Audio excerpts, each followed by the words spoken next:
What's going on YouTube? So hey, I'm here with my two college buddies. This is Anthony. If you guys want to hear about selling sneakers, we got a bunch of videos here on the YouTube channel from my main Anthony. And this is my man, my brand Brendan, one of Anthony's buddies here. We are gonna go tour a new construction apartment building project. You guys ready? I'll give you guys a quick tour and then we're gonna hear from these two college kids what they think. We're gonna talk some development, we're gonna talk some new construction, talk a little shop, meet our GC, give you guys a tour too. Here we go. Look at this.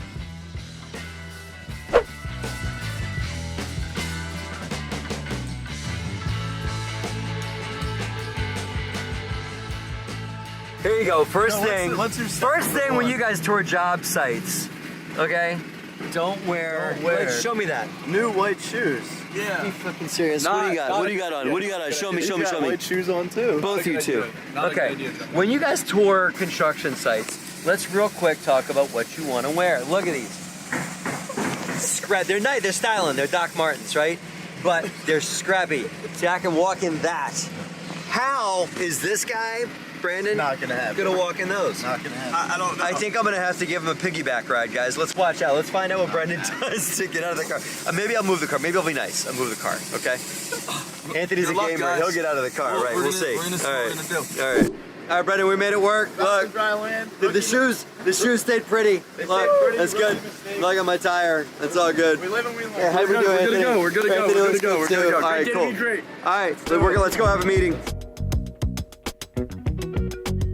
Hey guys, real quick, this is my business partner Roland Pott on this project. What's up, Roland? How you doing, man? Good. Hey, Frank, you and I have been working on this thing for like 13, 14 years, and now here we are building an apartment building for real, right? Yeah, the market finally caught up with us. Yeah, right. What are you learning in this journey? Surround yourself with great people, great partners like yourself. Yeah. Start with that. Yeah. Great contractors. Yeah. Great architects. You know, set the relationships up in a good place. Yeah. With integrity.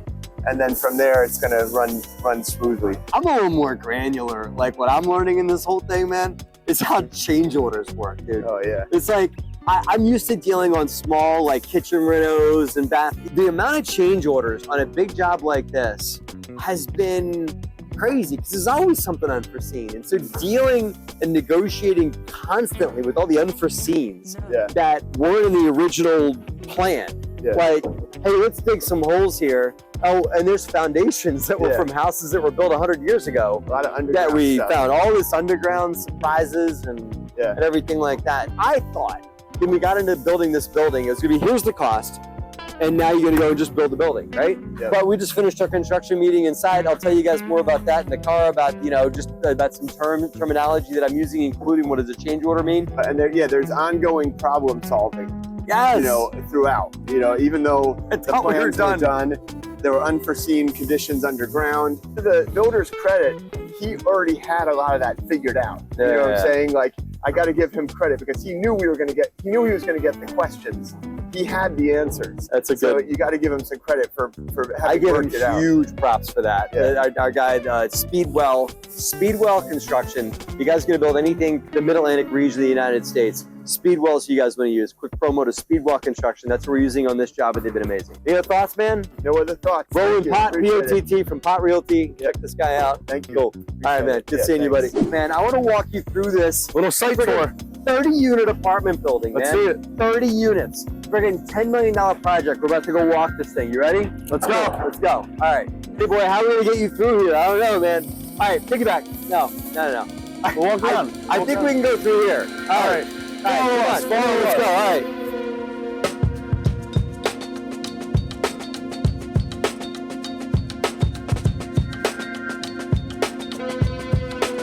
This is pretty sick. Isn't this crazy? This is pretty sick. This is how a building's built. This is here, I found out, to hold the building together because you need a full, complete structure and you need that exterior sheathing, like the walls on the outside. Those actually contribute to the structural load of the property. So because we don't have the outside done yet, the top floor on, this has the roof is on. This stays here because it stops like if there were a major storm or a hurricane, God forbid, or whatever, the building would be under too much structural flex. So they have to do this just to keep things held up, you know? And obviously when we're done, we'll dig it out. Why bother buying a ladder when you got a framing crew? They could just make you a ladder. Look at this. See? Practicality, baby.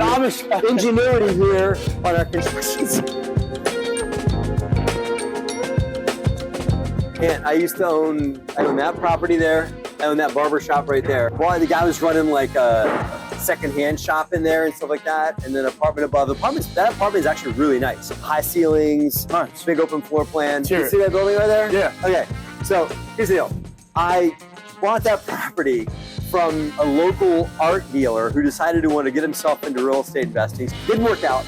I was able to come in and help him out. That property really drained him. So I bought the property from him, and we're sitting at closing, owed me rent and security deposit from that, a couple $1,000s on that apartment. The way that works is if you buy real estate like on the 15th, he owes your rent that you collected for that month. Well, the guy was so down on his luck that he had already spent that money. He didn't have it. And we sat there and scratched our heads for a little while. And I was like, what do you do for your living again? He's like, I got a warehouse full of art. Okay. He owed me $2,000. And I said, here's what we'll do. I'll go into your warehouse and you show me some art you're willing to part with, and we'll agree on about $2,000 worth of art. And my real estate agent that does all my leasing said, hey, I have a church that really has expanded. They're operating out of the pastor's basement. Wow. They're really expanding. They want to be in a better location. Can we put a church in that storefront? And I said, in most towns, churches are not approved uses. So yeah, you can open up a barber shop, but you can't open up like other uses like religious institutions, whatever. It's not in the current zoning code. And through a bunch of architectural plans and a board meeting and everything like that, I got approved for that church to become a tenant. Wow. Right. So that church is still in there, but it gets better. Wow. At some point, me and the investors I had in that property, because I raised a group of investors, we bought that property and a bunch of other stuff in this neighborhood. The investors wanted to exit. We wanted to exit too. So I went to the church and I said, hey guys, we're going to be selling. And the church said, we want to buy the building. And I said, great, I want to help you. So I helped the church negotiate financing. One of the parishioners came in and was the major financier. So the church that I developed that property for is now still the owner. There's going to be 2 bedrooms upstairs. So big open floor plan here on the 2nd floor. Yeah. Right? Stairwell coming up, and you go up again for 3rd floor bedrooms up top, right?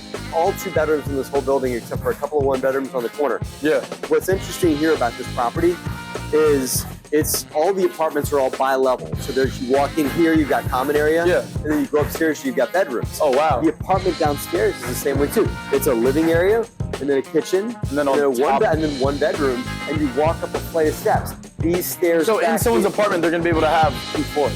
Everybody has 2 floors. Wow. Come back here.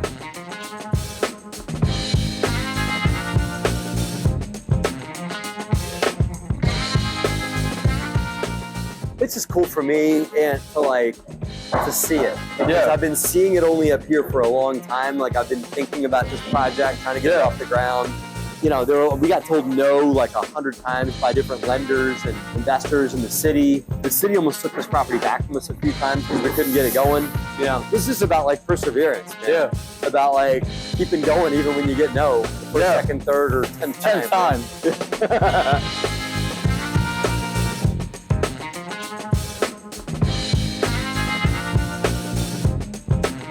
This building right here, what's that?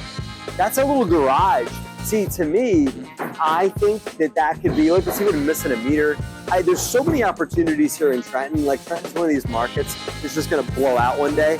Like some guy's gonna open that up and turn it into like a little coffee shop. Yeah. Who knows, whatever that could be. That's just sitting there vacant. You can buy stuff around here for super cheap, man, in this town. But I can't do all of it. Maybe like someone watching this YouTube video to come in here in town and start doing some real development work alongside us.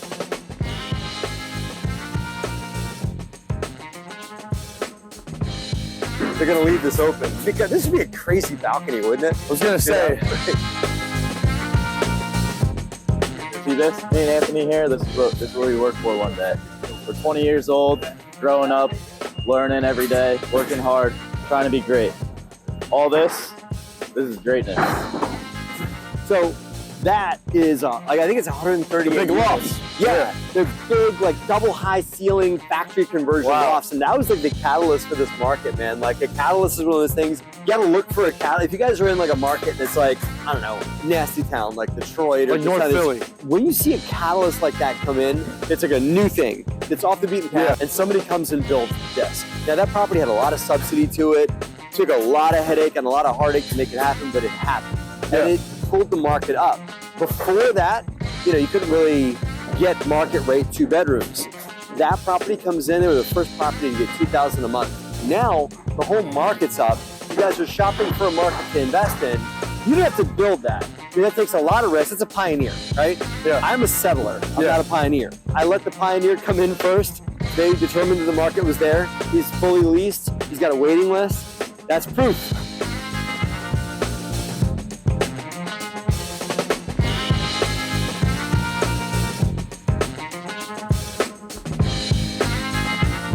Guys, just left the construction site, just toured it. You know, maybe your guys' first tour of an active job site at a 30-unit apartment building. What do you guys think? Interesting. Yeah, so I guess pretty much is that there's so much that goes into every little detail that like behind the scenes, there's so much that goes on that someone that's going to live there will never understand. Any little light bulb, camera, anything is discussed. Yeah. Kids talk. Seeing what really goes into it, but more importantly, seeing all the hard work that goes into it, all the people, all the different relationships you have to make. And I think a lot of the times, like learning business or real estate in school, they don't show you that. It's very like textbook. It's like you have to do this. And we had a lunch before the meeting, and it's kind of like a friendly lunch, you know, everybody gets to bond and just enjoy each other and create a relationship. And then in the meeting, you know, you have some laughs, you know, but it's all business at the end of the day. But everybody likes each other, everybody's friends, and that's what creates a healthy relationship. For me, for our watchers here, I want to just go over a few terms that got brought up in the meeting, right? Change order, RFI, and submittals. Number 1, change order. A change order is where you agree to a certain price for doing work, for building a big 30-unit apartment building, or for rehabbing a kitchen on a real estate investment, whatever it may be. A change order occurs when your contractor realizes that because there were things that were misunderstood or unseen, like, oh wait, we opened up the walls and it turns out that this whole thing needs to get reframed and there needs to be all new wood here, and we didn't realize that, and we thought that the wood was going to be okay, but now we have to reframe this wall. That's a change order because there's something unexpected that was not a part of the original scope of work. And that's where the contractor can come and say, okay, the change order, the additional money I have to charge you for doing this project is X. Did you guys notice what we did? Because we had one vendor particularly who I kind of got you oughta, I'm gonna have you meet my knuckle here, this guy. That every time we turn around, he's charging us a change order. Yeah. So what do we do? We have another person who can do it cheaper. We went and got a bid from another vendor who was able to do the work, and the guy dropped it. He wanted $30,000 as his change order. We got him to drop his price by $13,000. The next one is RFI, right? And RFI stands for Request for Information. This job involves an engineer, an architect, and then the contractor, right? And the engineer these are just professionals that do the design side. They're putting their license out there. They're talking about everything from what gauge wire you have to run on the walls, how big the pieces of wood and the framing need to be. RFI is where, wait a minute, I don't have enough information to move forward here. So there were multiple times in this job that an RFI got issued where the contractor needed information. Today, they weren't sure about one of the trusses being a certain size. Yeah. That corner knuckle was supposed to go up 3 stories, but it hasn't yet because they need to know about the trusses that are in the ceiling there to make sure they're big enough to hold the load of 2 more stories. So there's RFIs floating around. And the last one is submittals. And this sounds, I remember when I was a sales rep, Anthony, submittals were such a pain in the butt because we would sell these compressed air machines and we had to deliver submittals. It was like stacks of paper thick like this that told you everything there is to know about the machine that I was selling. Now I know why you need to know these things, because there's a lot that goes into it. And you gotta take that machine and plug it into the wall, and it's supposed to work. And it's supposed to fit physically into the room, and it's supposed to be in a hot room or a cold room or whatever. Yeah. In this instance, you know, submittals might entail, well, what door lock are we using? And let's make triple sure that the door jamb that you're going to be installing fits inside the hole that you have cut out inside your framing, right? So the engineer looks at all the things that you're buying from vendors, and they look at it to make sure that they're going to fit in the project. It's called submittals. And the architect and the engineer had to review everything. And there are multiple times that came up in this project where the vendor, like let's say the door vendor or whatever, would submit something, say, this is what I want to use. For example, the flooring. And the architect said, wait a minute, that flooring isn't going to work in this apartment because of XYZ. And so they had to go and find another kind of flooring to use. So those are the 3 terms I wanted to teach here. Guys, final thoughts, walk in a 30-unit apartment building, be lots more YouTube videos of this project, hopefully take you guys on a tour when it's done. But Anthony and Brendan, final thoughts from today's tour, man. I think you got to stand your ground, work with the team, and, you know, have a vision.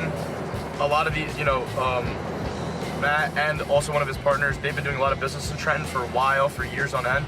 And I think, you know, you got to have that vision. So starting off saying, hey, you know, flipping something really small and then working your way up, that's how they got to that point. I don't think it happens overnight, and I think they're a great example of that.